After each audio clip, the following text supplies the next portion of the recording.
Ankleshwar Sadananda hotel turning પર પૂરપાટ આવતા tanker ચાલકે સાયકલ સવાર નોકરિયાત ઈસમને અડફેટે લીધા હતા. ગંભીર ઇજાના પગલે સારવાર દરમિયાન મોત નીપજ્યું હતું. ઝઘડિયા તરફથી માટેલા સાંધની જેમ પૂરપાટ આવતા ટેન્કર ચાલકે અચાનક ટર્ન લઈ સામે આવતા સાયકલ સવારને અડફેટે લીધા હતા. બનાવની વિગતો અનુસાર અંદરા ગામ ખાતે આવેલ ઇન્દ્રપ્રસ્થ સોસાયટીમાં રહેતા અતુલભાઈ બારિયા અંકલેશ્વર જીઆઈડીસીમાં નોકરી કરી રહ્યા છે. તેઓ ગત રોજ નોકરી પરથી કામ પૂર્ણ કરી ઘરે આવ્યા બાદ તેઓ કામ અર્થે પુનઃ રાજપીપળા ચોકડી આવ્યા હતા.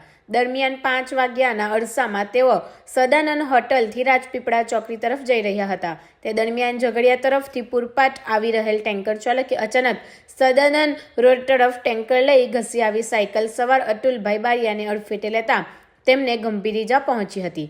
આજુબાજુના લોકો દોડી આવતા ટેન્કર ચાલક ટેન્કર મૂકી ફરાર થઈ ગયા હતા. જ્યારે ઈજાગ્રસ્ત અતુલભાઈ બારિયાને 108ની મદદથી ભરૂચ સિવિલ હોસ્પિટલ ખાતે ખસેડવામાં આવ્યા હતા, જ્યાં તેમનું સારવાર દરમિયાન મોત નીપજ્યું હતું. મોડી સાંજ સુધી ઘરે પરત ના આવતા પત્ની અને પુત્ર શોધવા આવતા રાજપીપળા ચોકડી પર આવતા જ અકસ્માત અંગે જાણ થતાં આ અંગે તેમના દ્વારા જીઆઈડીસી પોલીસનો સંપર્ક કરી ફરિયાદ નોંધાવી હતી.